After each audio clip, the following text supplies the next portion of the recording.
news. NNPC resumes oil exploration in Lake Chad after it was abandoned 6 years ago due to insurgency. Presidential Election Tribunal merges Atiku Obi's petition against Tinubu's victory fixes May 30th for hearing. APC withdraws petition against Rivers Governor-elect Tonya Cole and says fight continues. And on the foreign scene, protested in Ethiopia's Tigray demand withdrawal of outside forces. Hello and welcome to Trust TV's News Update. I am Abdurrahman Omar. Thanks for joining.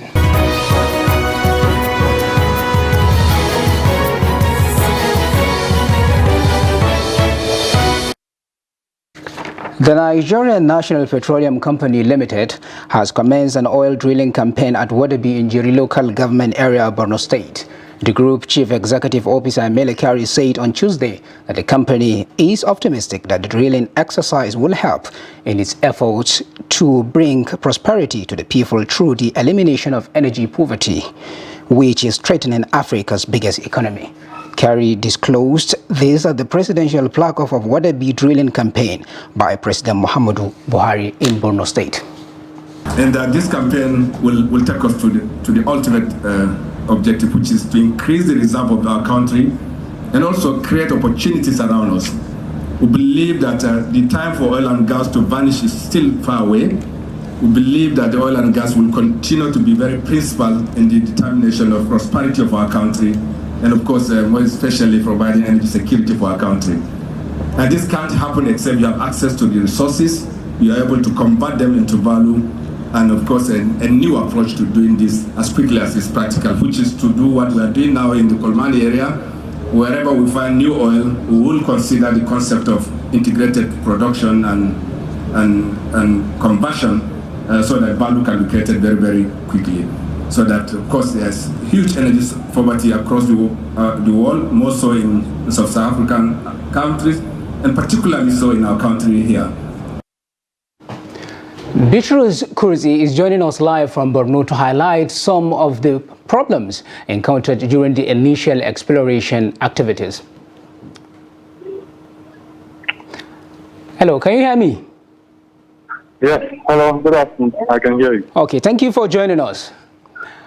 Just a quick question, please. NNPC resumes oil exploration in Lake Chad after it was abandoned 6 years ago due to largely insurgency. What is the current security situation right now, and how did the locals receive the news of the resumption of drilling activities there?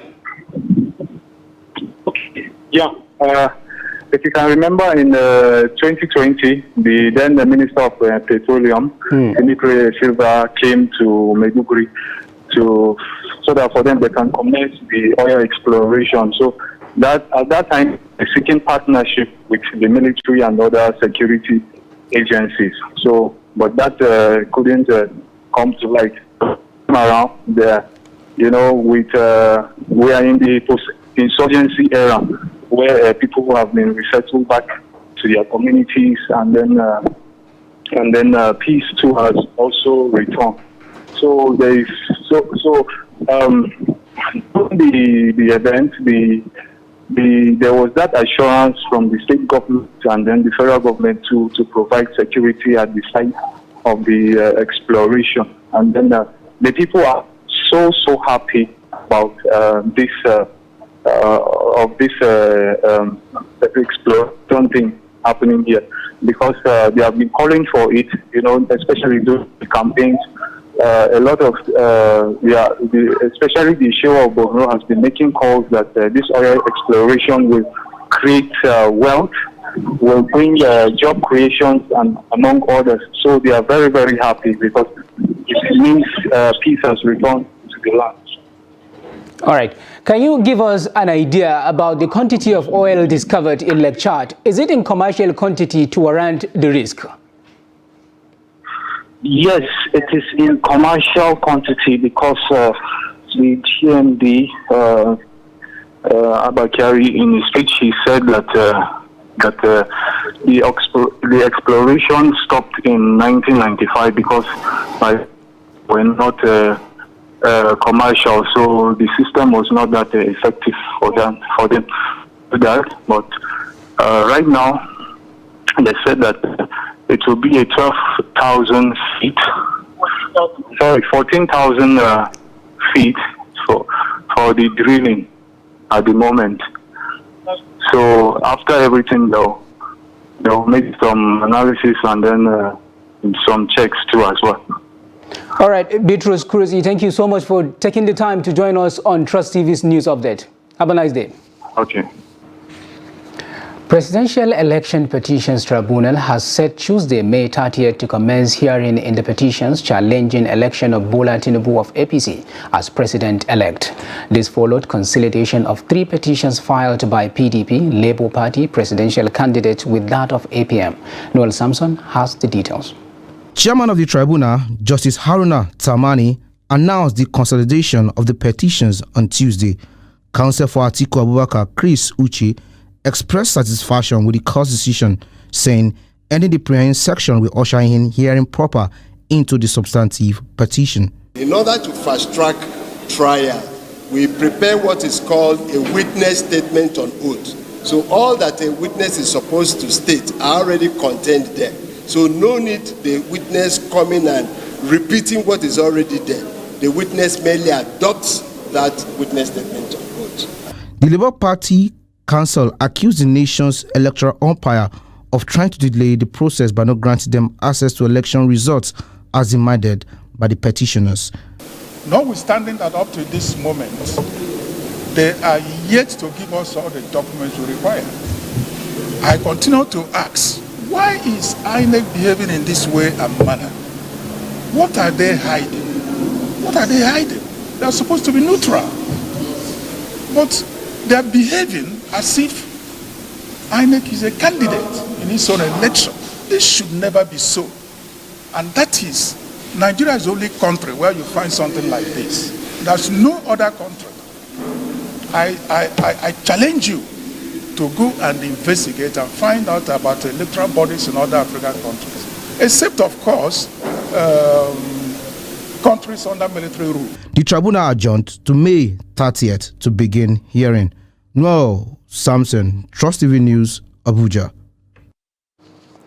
U.S. President Joe Biden has appointed a delegation on his behalf to attend the inauguration of President-elect Bola Tinubu next Monday. This is contained in an official statement of the White House. According to the statement, the 9-member delegation will be led by the Secretary of the United States, Department of Housing and Urban Development, Marcia L. Fauci. The members of the presidential delegation also include head of the diplomatic mission of the U.S. Embassy, Abuja, David Green, United States Representative, California, Sydney, Under Secretary of Commerce for International Trade, U.S. Department of Commerce, Marisa Luago, among others. The Rivers State Election Petition Tribunal has struck out the petition filed by the All Progressive Congress (APC) following the withdrawal by the party's council governorship candidate of the FEC, Tony Cole, remains the only petitioner against the Independent National Electoral Commission (INEC). The People's Democratic Party (PDP) and its candidate Fubara Similaye Drama issued at the tribunal as the APC filed an application for change of counsel in their petition against the PDP and its candidate. When the matter commenced, counsel for the APC, Solomon Omo, told the tribunal that he will be taking over as counsel for the party following a motion for change of counsel before the tribunal. Omo also told the court that his clients would like their names to be struck out from the petition as applicants. Jibrin Okutefa, who was the former counsel for Cole and the APC, told the tribunal that he was not briefed on the new development by the party. The 3-man panel led by Justice Cletus Emufone, however, granted the application for change of counsel and also granted the motion as praised by striking out the name of APC as a petitioner. The APC's withdrawal was brought pursuant to Order 9, Rule 15 of the Federal High Court Civil Procedure, Rules 2019. No date has been fixed for the commencement of the pre-hearing of applications before the tribunal. And in the meantime, the All Progressive Congress APC governorship candidate in Rivers State, Tonye Cole, has said he is committed to pursuing his petition challenging the outcome of the 2023 governorship election. Cole said this in a 1-minute video posted on his Twitter page, adding that he will continue to pursue his petition until he gets justice. My people, I dey hear this news say I don't withdraw from this election tribunal matter. My lie. I never go anywhere. We dey here. You see, we go carry this matter, go all the way to the end. They no fit drive us. They fit do all this fake news, say we don't come out, say we know they pursue them. They know say they thief this mandate, and then they fear. Then they fear say they no fit bribe me. Then they fear say they no fit intimidate me. And we go stand, even if I be the last man we dey there, we dey stand, we go stand. We go dey until the judges hear the matter finish, make them make their case. Now then get the ultimate voice.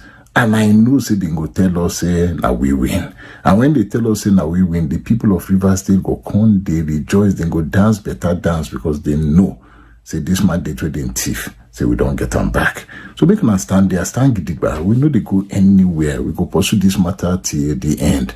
God bless you. Airstrikes carried out by the Nigerian Air Force NAV fighter jets have reportedly killed an unconfirmed number of ISWAP terrorists in Toro and Ambia villages of Kujiba local government area of Yobe State. The terrorists were said to have been eliminated on Monday afternoon after the fighter jet bombed the ISWAP position in an intelligence-led operation. Impeccable sources from the intelligence community also told Zagazola Makama, counter-insurgency expert and security analyst in the Lake Chad region, that the airstrikes were carried out following surveillance mission showing 8 gun trucks conveying ISWAP fighters. The sources said many of them were killed in the process. The headquarters of Operation Hidden K has not yet released a statement on the operation. Meanwhile, the police in Adamawa State have arrested 2 inmates who were among those that escaped from Kuje Correctional Center during Boko Haram terrorist attack in July 2022. Police spokesman Suleiman Nguruje said this in a statement issued on Monday in Yola. He revealed that the escapees identified as Atiku Ibrahim, 37 years, and Adamu Ibrahim, 40 years, were arrested by the command operatives attached to Crack Squad on May 19, 2023. In response to these developments, the Commissioner of Police, CP Apolabi Babatola, has issued a directive for the immediate handover of the escaped inmates to the Nigeria Correctional Service (NCS) in Adamawa State. He said this step will ensure that appropriate legal processes can be followed and the necessary actions can be taken to address their escape and hold them accountable for their alleged crimes.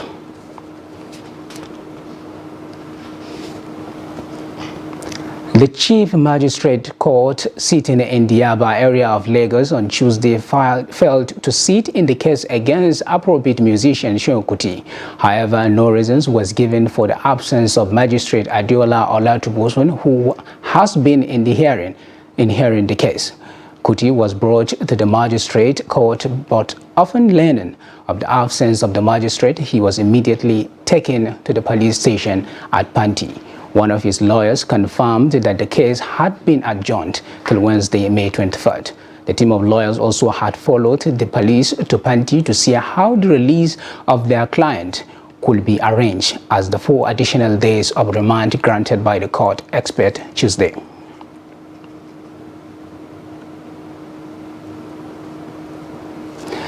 You are watching Trust TV's news update. Coming up next, we take a look at how Katsina State is constructing infrastructure for Ruga program. Stay with us for these details and more after the break.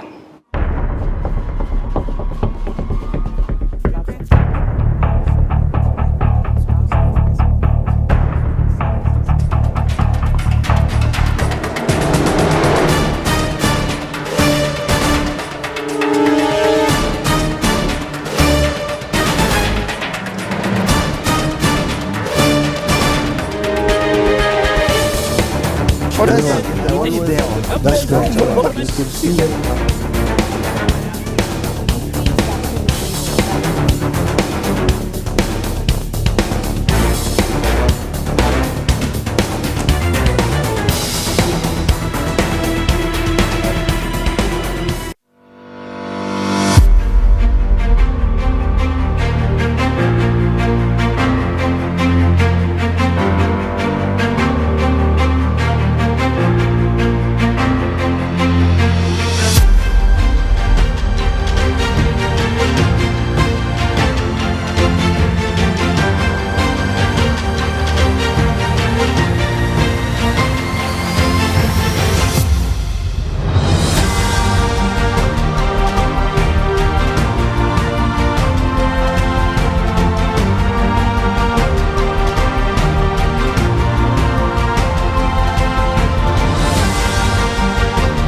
as part of efforts to support Africa's goal of strengthening. Now looking at the activity chart, as you can see right here, a total volume of 130. Created a Boko Haram crisis that at that time was restricted to Yobe.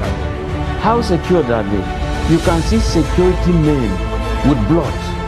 This is the road leading up to the... Really, if you look at English squad, you are looking at EPL, you are looking at their names. You are not looking at...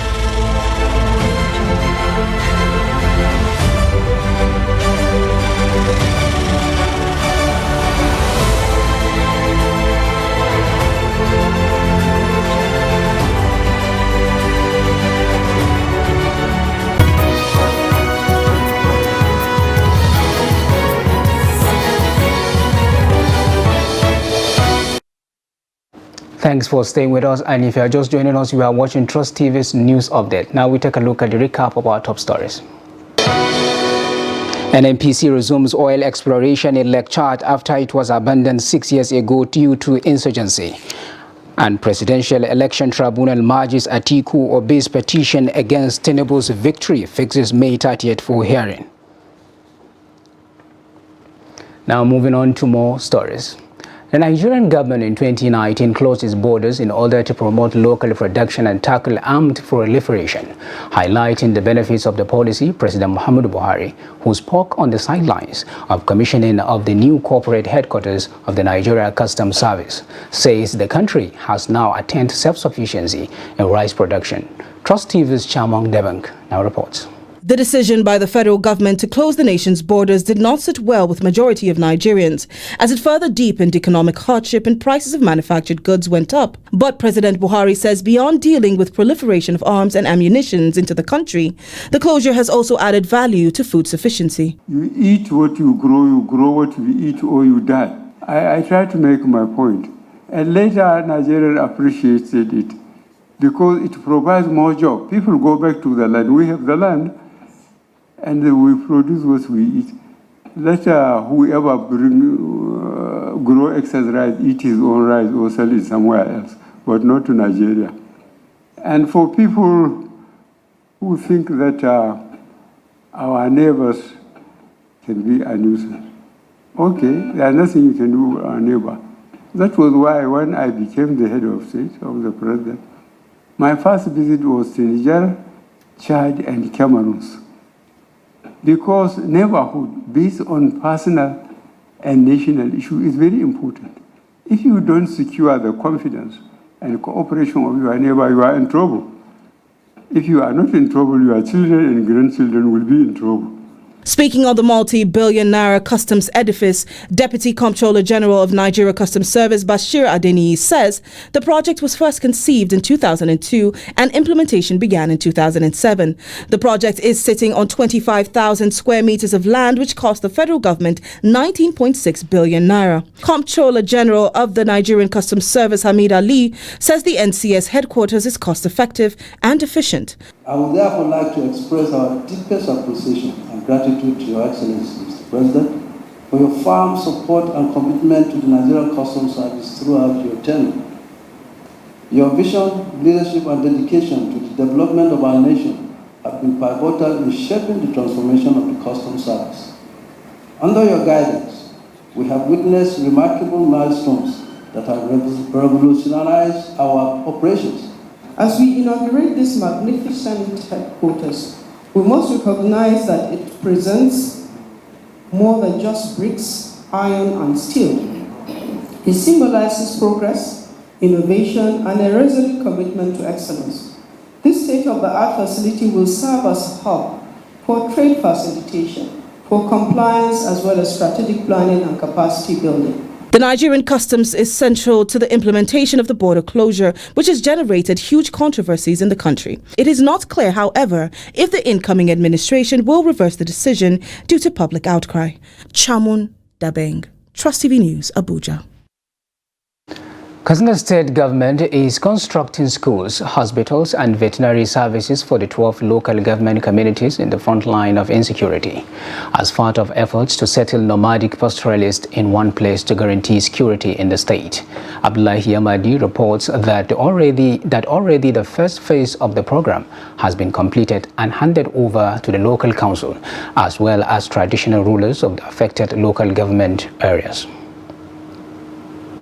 The government is expending over 6 billion naira given to it by the Buhari-led federal government under the Ruga program aimed at resettling herders at a particular place. In Katsina State, the affected local governments are Jibia, Bazari, Safana, Damusa, Kankara, Faskari, Sabua, Dandume, Tuzuma, and Kurifi, as well as Musawa and Matazu. The Ruga program also sought to provide education, health care delivery services for both the herders and their herds, as well as create a conducive environment for them to live a decent lives. The committee, while taking over the projects from the contractors in the affected local councils, calls for judicious utilization of the facilities. This program is not for anybody else but for the herders. It is targeted at educating your children, provide health care delivery services for both the herders and your herds. As such, I urge you to embrace it wholeheartedly. Kindly use these facilities judiciously. Similarly, the second phase of the Ruga program, which comprises provision of enough grazing reserves and dams in the affected local governments, has also commenced. We, the inhabitants of this area, want to assure you that we will make judicious utilization of these facilities, extend our messages of appreciation to Governor Masari for this wonderful project. This will go a long way in boosting our activities. God bless Nigeria. However, observers say this huge investment requires adequate sensitization of the relevant stakeholders to understand the concepts and take ownership of the projects, and anything short of that may likely scuttle the program. Abdullahi Ismayamadi, Trust Television News, Katsina. And on the foreign scene, thousands of people demonstrated on Tuesday in northern Ethiopia's Tigray region to demand the return home of people displaced by a 2-year war there and the withdrawal of outside forces that have remained since the conflict ended. The war between government troops and their allies from the neighboring Eritrea and the Amhara region on one side and Tigrayan forces on the other concluded with a truce last November after claiming tens of thousands of lives. Millions were forced from their homes, including hundreds of thousands from land disputed by Tigray and Amhara, whose security forces and militiamen continue to occupy the area. Eritrean troops also remain inside Ethiopian territory in several border towns, according to humanitarian workers. Demonstrators peacefully rallied on Tuesday in several major cities, including the regional capital Mekele, Adigrat, and Shereti. He held signs with slogans like "Invaders must leave our homeland," according to footage broadcast on Tigray TV, which is controlled by the party that runs Tigray. Henok Hilop, who took part in the protest in Mekele, told Reuters that about 3,500 to 4,000 were demonstrating there. And on sports news, playing Eagles winger Jude Sunday hopes to open his goal account at the 2023 Under-20 World Cup when the team take on Italy on Wednesday. Sunday was unlucky not to get on the score sheet for the Flying Eagles in the 2-1 win against Dominican Republic on Sunday. The youngster had 2 goal-bound shots saved by the Dominican Republic goalkeeper and had a goal chalked up for offside. The Percy winger was on target twice for the Flying Eagles at the 2023 Africa Under-20 Cup of Nations earlier in the year in Egypt. Sunday is looking forward to the game against the young Azzurri and is ready to give his best.